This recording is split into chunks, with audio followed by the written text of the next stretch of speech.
DJ hatari huyu. DJ hatari. DJ ana balaa.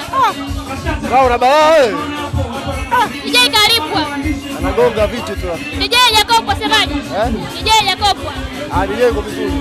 Wape wananchi siri ya Young Africans safari hii kuja kunywa supu ya ngamia. Watu wengi wanajiuliza sana. Yes, mwendelezo wa kufurahi. Mwendelezo wa kufurahi na wananchi waendelea kuenjoy.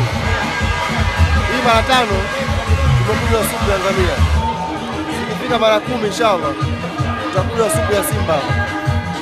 Maji inawezekana? Nakwambia kabisa.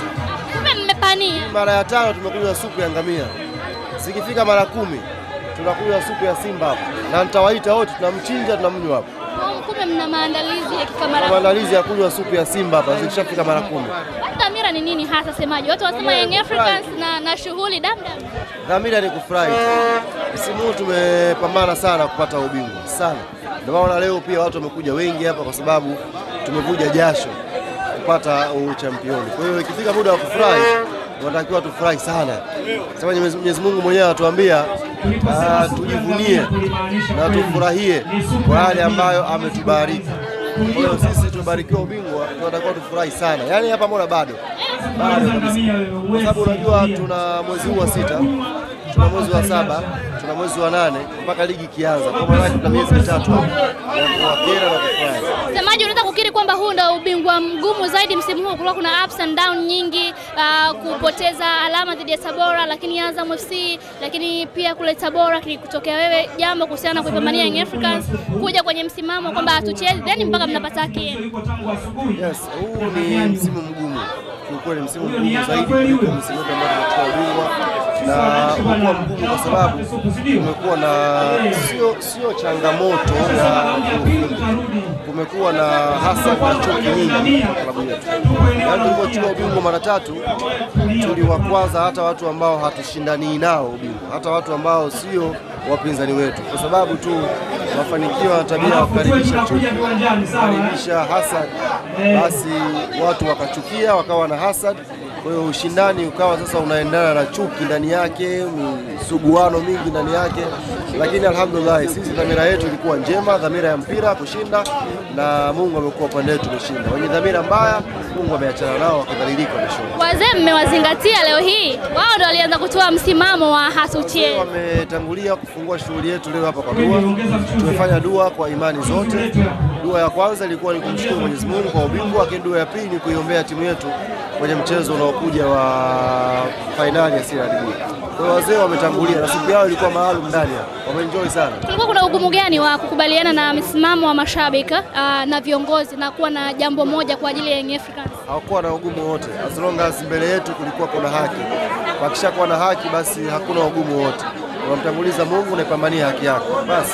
Nakwenda kuchukua labda kuna mashabiki wale wa mikoani pengine wanaweza wakazani ngamia kaliwa Dar es Salaam. Umejiandaaje kuwazingatia wale wa mikoani? Mwaka jana tulifanya paredi ya ubingwa kuzungusha kombe mikoa, nafikiri ni 3 tu ilikuwa. Lakini mwaka huu kwa sababu tuna muda wa kutosha, mwezi wa 7 tuna mwezi wa 8, tunawaahidi wanayanga wa kila mkoa tutafika mwaka huu. Kombe litafika na so far tuna makombe 4, kwa hiyo yatafika yote. Sasa hivi idara yetu ya wanachama inaandaa utaratibu wa safari, tujue utaanzia wapi. Lakini tutafika kila mkoa, na safari hii hatutakuwa pale mjini, tutakwenda ndani zaidi kuwafikia wanachama na mashabiki wetu ambao walituombea dua kwa msimu wote mpaka tumefanikiwa. Wanasema kuwa kuna kombe uwanjani, Young Africans anacheza tofauti sana. Fainali ni zidi ya Singida Black Stars, timu ambayo ina ushindani pia kwenye ligi yale. Endapo mtachukua CRDB, mtafikisha makombe 5 kabatini, kitu ambacho pengine hakiwahi kutokea kwenye ligi kuu au Tanzania. Ya, Singida ni mpinzani mgumu na hivi amefika fainali baada ya kumshona Viola. Kwa hiyo atakuja na ushindani mkubwa zaidi, na confidence. Kwa tunaamini, hata ukiangalia umeona hizi sherehe ziko mbali kabisa na timu. Hapa tunasherehekea sisi tu wanachama na mashabiki. Timu ya Yanga kuna mahala imefichwa kama kawaida yetu.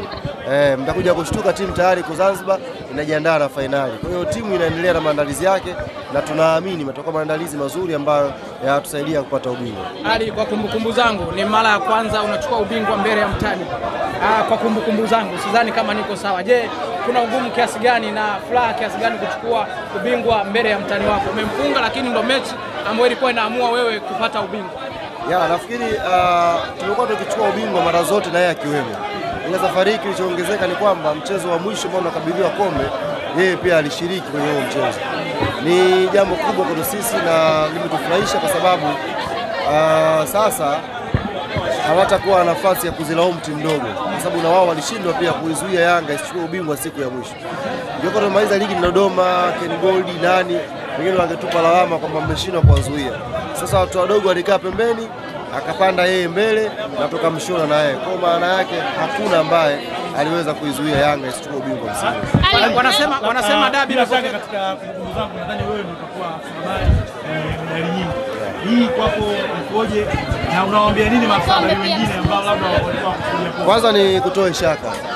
Haujakosea. Kwenye rekodi hakuna msemaji aliyepata medali nyingi zaidi yangu mimi. Hiyo ipo kwenye rekodi kabisa. Ukifanya michuano yote ukijumlisha, mimi ndo nina medali nyingi kuliko wote. Maana yake sasa mimi sio mjanja kuliko wengine. Wala nisikufuru Mungu kusema kama mimi ni mjanja sana kuliko wengine. Mimi nimekuja kwenye nyakati ambazo Mwenyezi Mungu ameamua kuibariki klabu.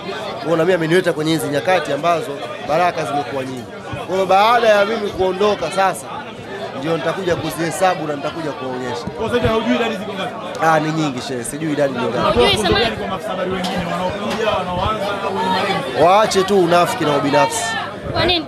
Waache unafiki na ubinafsi. Unajua hizi kazi ukiwa limbukeni unakuwa mbinafsi, unakuwa mnafiki. Ukiwa mtu wa kawaida unaishi kawaida na Mungu anakubariki. Ukishakuwa limbukeni tu unaingia kwenye ubinafsi. Na ubinafsi unakupelekea uwe mbali na rehema za Mwenyezi Mungu. Mwenyezi Mungu anataka watu wote wapate furaha. Sasa ukishakuwa mbinafsi na kufanikiwa peke yako, upate raha peke yako, na nini peke yako, Mungu sana anaweka mbali baraka zake. Mungu anatujua dhamira zetu kuliko sisi tunavyojijua. Kwa Mungu akiwa anakujua nia yako anakufungulia tu, wala hakuna shida. Ali, watu wanasema dabi imepoteza ladha. Kila siku mnawafunga nyinyi. Wewe kama msemaji wa klabu ya Yanga unazungumziaje? Dabi ina ladha yake pale pale. Ila kilichopungua kwenye dabi ni ushindani. Wenzetu wamekuwa dhaifu sana, wamekuwa dhaifu mno. Wamekuwa dhaifu kiasi cha kwamba sisi tunaweza kuwafunga hata na maandalizi ya kawaida. Tunachojifunza hicho kwa sababu huu mchezo wa ujuzi ambao tumepata ubingwa huu ni mchezo ambao unaweza kuingia kwenye historia ya Simba kufungwa na Yanga ilikuwa na madhaifu kidogo. Na wao nafikiri wana mengi ya kuwajibu mashabiki wao kwa sababu huwezi kuja kucheza dabi haujiandai, haufanyi mazoezi, timu imetawanyika, wanachama wao hawajui kama watakuwa wafanye maandalizi ya dabi. Kwa nafikiri na wao wameweka rekodi na wanatakiwa wajibu kwa wanachama wao. Ilikuwa wanachama imara kama Yanga, muda huu ameshatoa maelezo kwa nini mmekwenda kucheza dabi mkiwa hamjaiandaa timu.